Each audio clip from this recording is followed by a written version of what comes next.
Have you ever yawned just from seeing someone else yawn? If the answer is yes, you're not alone.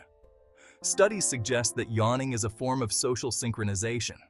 When we see someone yawn, our brain activates areas of empathy and social connection. This makes us imitate the yawn, creating an unconscious bond.